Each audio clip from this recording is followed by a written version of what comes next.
And it was right in the early days of the study, and the chimpanzees had been running away from me, and then finally this one individual, whom I named David Greybeard, had that beautiful white beard on his chin.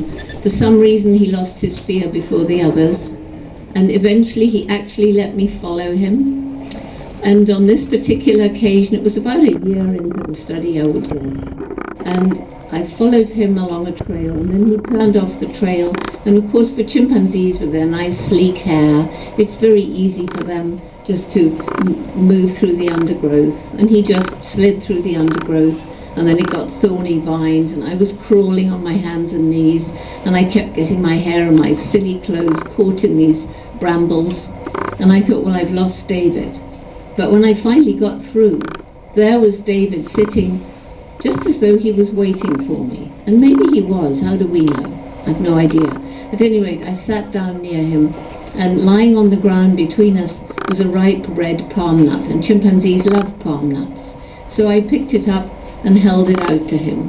There was probably a reason it was lying there abandoned on the ground. It probably was past its prime, or anyway, he didn't want it.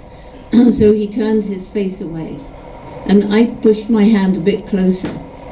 And he turned and he looked directly into my eyes, and he took the nut, but he didn't want it, so he dropped it. But then with the same movement, he very gently squeezed my fingers, and that's how chimpanzees reassure each other.